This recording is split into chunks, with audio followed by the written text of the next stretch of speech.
Investiture of the Gods, Chapter 42. Let's start with his first big move on the way. Yellow Flower Mountain. He needs troops, right? He does.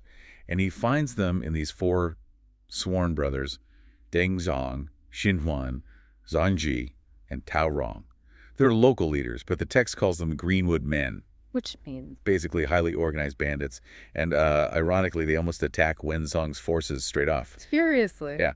It's Jinwan who recognizes Wenzhong's banner, his power, and stops them. Probably saved their lives, actually. And it gives Wenzhong access to this huge pool of potential soldiers. And Wenzhong, being Wenzhong, sees their potential, right? Not just as bandits. Exactly. He sees talent being wasted on, quote, Greenwood business. So he gives them the pitch. Join me, conquer Shiqi, and you'll get official positions, titles, the works. A pretty good offer. But what about their followers? The text mentions they had over 10,000 men. Right, and this is where it gets really interesting and shows you something about Wenzhong's command style. You'd think he'd just force them all into his army. Standard procedure for the time, maybe? Maybe, but he doesn't. He gives them a choice. He says, okay, anyone who wants to join the Shang cause, stay. Anyone who doesn't, you're free to go. Wow, and he compensates them? Yeah, he orders them to be given accumulated property for their past service. It's like voluntary conscription with severance pay. Kind of amazing. That speaks volumes about him, doesn't it? Even in this brutal context. It really does. Respect for loyalty, maybe. Discipline. Anyway, it works. Over 7,000 troops choose to stay, fully committed. Plus, they get 30,000 units of supplies. And then the final step. The generals burn their old camp, the Oxhide treasure tent. A very symbolic burning of bridges, fully committing to Wenzhong and the Shang. Okay, so the army's bigger, morale is probably high, they're marching on with fierce flags and flying killing spirit, as the text says. Things are looking up. Till they aren't. Suddenly, Wenzhong just stops, slams on the brakes, basically. And this is where that whole cosmic fate thing really hits home. What happens? He pulls up his mount, the Mo Kulin, this powerful black Kulin, right in front of this lone stone tablet by the road. And the tablet says? Zhulongling, severed Dragon Ridge. Zhulongling. Okay, and Wenzhong's reaction? The description is chilling. He's completely paralyzed by fear, struck silent, just staring at it. A guy commanding hundreds of thousands who fights immortals. Frozen by a name on a signpost. Why? What's the deal with Zhulongling? Okay, so this ties directly into his immortal background. Remember, he trained for 50 years under Jinling Shengmu at Bu Palace. Right, his math. When he finished his training, she gave him one very specific, very serious warning. You must never, in your entire life, encounter the character Zhu. And Zhu means? Severance.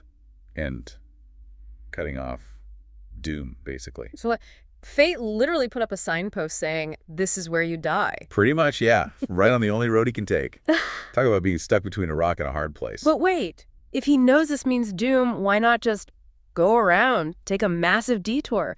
Surely loyalty doesn't mean marching straight into your known demise. But that's the tragedy of Wenzhong. He's bound by this unwavering loyalty to the Shang. He's got this massive army, this mission. Turning back isn't really an option for him. Psychologically or strategically, he's kind of locked in. He's reached the point of no return. Exactly. Duty over self-preservation, even when facing a direct prophecy from his own master. But his new generals, the pragmatic ex-bandits, they must react differently. Oh, completely. Deng Zhang and the others, they just laugh. Yeah, they basically dismiss it as superstition. What do they say?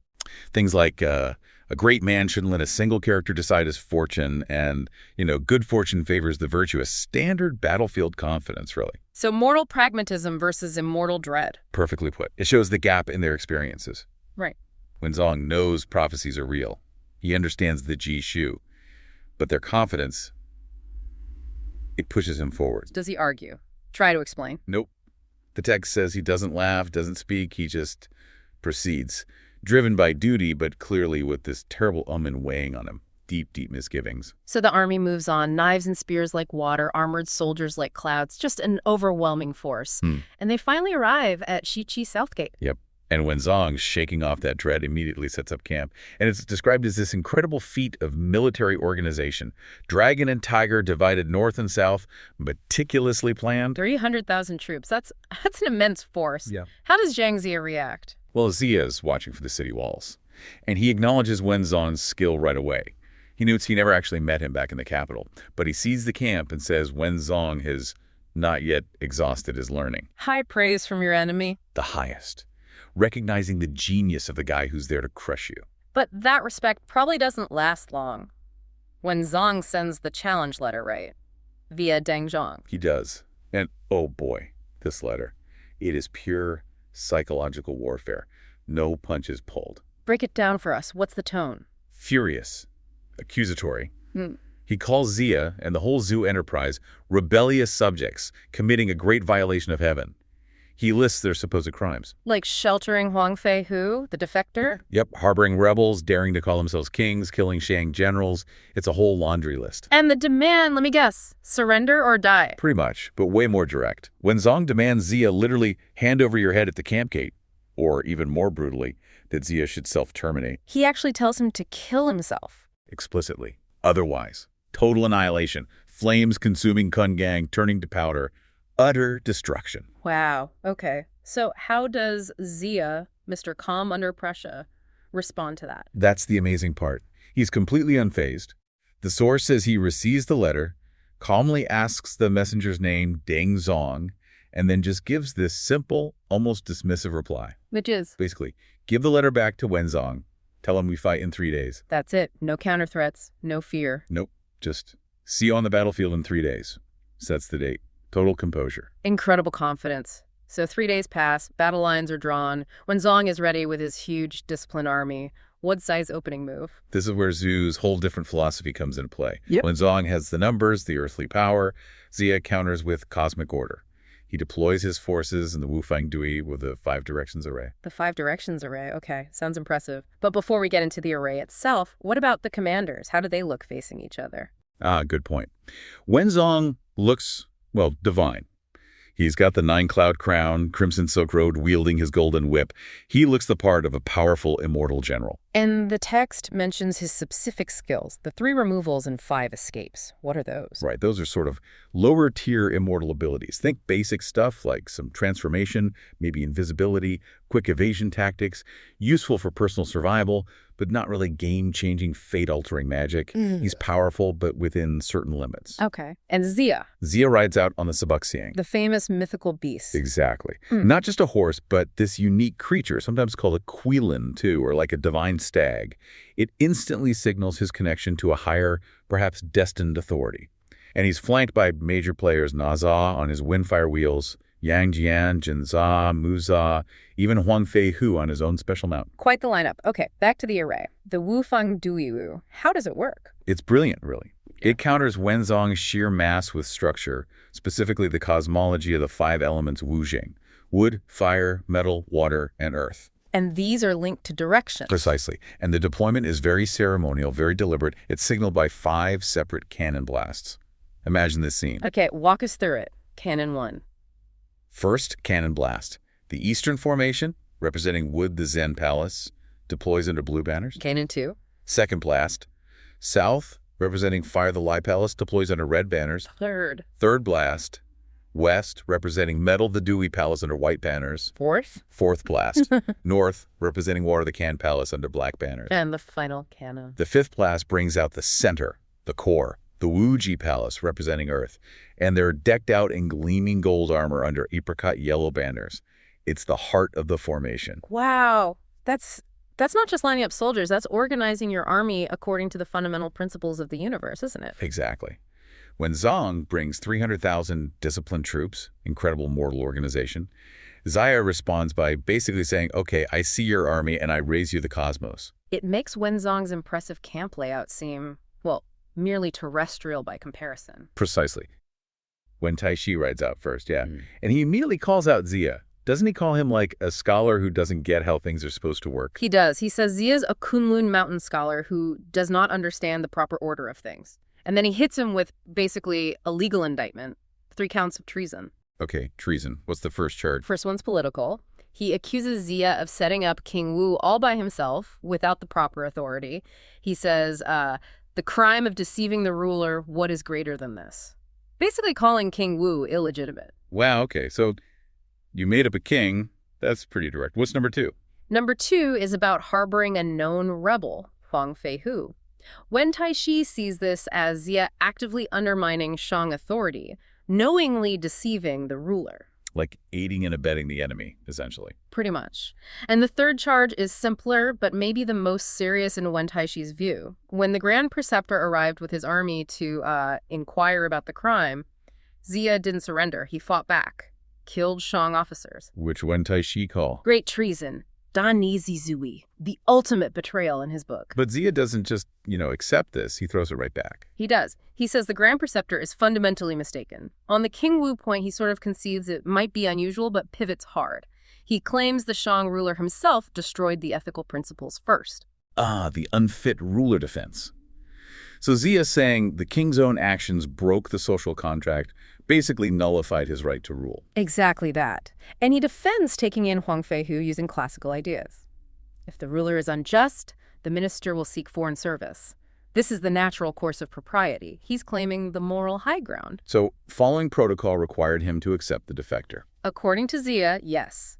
And as for killing the Shang soldiers, he just dismisses them. Says they came here to seek death and invite disgrace. He even tells Wen Taishi to go home before he ruins his own good name. Oof. Okay, so words failed, which leads right into the fighting. Wen Taishi is furious, sees Huang Feihu standing there with Ziya, and just orders his capture. And we get this immediate, messy melee. Segment 2, the first battle. 3 pairs of generals just go at it. Deng Zhang versus Huang Feihu, Zhang Ji against Nan Gongxi, Tao Rong takes on Wu Ji. Standard stuff, initially. But this is Feng Xinyani, so standard doesn't last long. We get the winged guy, right? Oh yeah, Xin Huan. The description is fantastic. Tiger head crown, tusks, red face, sharp mouth. And the key thing, he claps the flesh wings under his ribs. Under his ribs. And just flies up to attack Ziya directly. That's quite an entrance. Who stops him? Huang Qinhua intercepts him. He's riding a jade quillin, swinging 2 silver hammers. So you have this aerial fight breaking out while the main commanders finally clash. Wen Taishi on his Inkkeelin, Ziya on his Forno-like beast, and Wen Taishi uses his famous golden whips. His 2 golden whips. And the text is specific. Yeah. They are 2 Jiao dragons formed, like literally dragons turn into whips. They represent yin and yang, make the sound of wind and thunder. And Ziya, he can't handle them, can he? Not at all. The male whip hits Ziya's shoulder, maybe his arm, knocks him right off his mount. Nezha tries to help out, Nez on his windfire wheels, but he gets smacked down by the whips too. Wow, so Wen Taishi's whips are seriously powerful magic items. Absolutely dominant in this first exchange. Ziya gets rescued by an attendant, Xinjia, but the Shang side isn't done. Right, because then Tao Rong uses his big weapon. The Gathering Wind Banner. Zhu Feng fan. And this thing is devastating. It creates instant darkness, stirs up sandstorms, sends rocks flying, pure chaos. So it just completely breaks the Zhu formation? Utterly. It's a total rout. The Zhu army panics, loses all cohesion. First round goes decisively to Wen Taishi, thanks to superior magical firepower. A tough loss for Ziya. But he's known for strategy, right? What's the next move? Well, he's injured, but Yang Jian gives him some advice. Rest up, challenge Wen Taishi again tomorrow, but this time use it as a setup. Plan for a night raid afterward. Ah, okay. Using the daytime battle as a feint, almost. Sort of, yeah. Setting the stage. Which brings us to segment 3, the rematch, and Ziya's counter. So they meet again. Ziya's got Yang Jin and Nezha flanking him this time. The generals pair off again, Deng Zhang versus Huang Feihu, and so on. Xin Huan fights Yellow Tinhua again. And Wen Taishi, probably feeling pretty confident, throws his male and female whips up into the air again, ready for round 2. But this time, Ziya has an answer. He does. He pulls out the legendary artifact. The God-beating whip, the Deshen Bian. Okay, the God-beating whip. This sounds important. Oh, it's crucial. You gotta understand, this wasn't just some magic stick he found.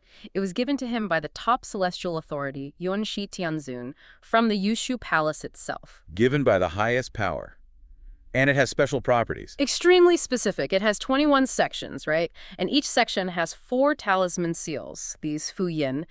But the main thing, its whole purpose, was to strike the 8 divisions of righteous gods. Wait, strike gods, like keep divine beings in line. Exactly. It's an instrument of cosmic order. So when this whip embodying celestial law meets Wen Taishi's dragon whips, well, there's only one outcome. So Ziya's whip strikes Wen Taishi's. It does. Specifically, it hits the female whip, the Sitiganen, and snaps it in 2. just breaks it. Oh, wow. How does Wen Taishi react? He's heartbroken. He actually laments out loud that Ziya destroyed this treasure his master secretly gave him. Yeah. His magical advantage is gone. Ziya hits him again with the whip, knocks him off his mount this time. So Wen Taishi has to retreat. Yep. His attendants, Ji Li and Yu King, rescue him, and he uses Earth Escape 2 Dun to get away. Ziya wins the second battle decisively. The god-beating whip completely turned the tables. It really shows that it's not just about having magic, but having the right magic, the superior authority. Precisely. Knowledge of the cosmic hierarchy, you could say, trumped raw power in that instance. Okay, so Wen Taishi escapes, which leads us to segment 4, the planned night raid. He's back in his camp, obviously upset about his whip. He is genuinely disheartened, mourning that female whip. But here's where Wen Taishi shows he's more than just a warrior with cool artifacts. His strategic mind is still sharp. He senses something's wrong. Senses? How? He feels the aura of killing, the Shaki over his own camp. And this prompts him to do something remarkable. He performs divination, uses incense and gold coins, Jinqi Nibu, a quick battlefield reading. And what does he learn? Instantly he figures it out. He understands Ziya is planning a night raid. The attack Ziya thought would be a surprise when Taishi knows it's coming. Whoa, so he can prepare a counter ambush? That's a huge advantage. Massive. Ziya, meanwhile, is setting up this really elaborate raid. He's dividing his forces carefully. Huang Feihu's family hits the left camp. Nan Gongxi and the four sages hit the right. Who leads the main charge? Nezha and Huang Tianhua are the spearhead at the main gate. Then there are follow-up waves. Muza, Jinza, others. And Yang Jian gets a special mission. Right, logistics, burning supplies. Exactly. He's sent to burn Wen Taishi's provisions, the Xingling. It's a full-scale, multi-pronged attack plan. But Wen Taishi knows. Because of the divination. He positions his troops perfectly based on what he foresaw. Dengzong and Zhang Ji wait on the left, Xinhuan and Taoran on the right. He even puts his attendants, Ji Li and Yu King, to guard the provisions specifically. Wen Taishi himself holds the center camp, so when the Zhu cannon fires at the first watch, signaling the attack, They rush in thinking they have surprise. but they run straight into Wen Taishi's prepared defenses. A perfect trap, set up not by spies, but by, well, supernatural intelligence. Ziya's seemingly brilliant night raid running headfirst into Wen Taishi's divination-fueled ambush. How that clash might turn out, and that leads us to the cliffhanger.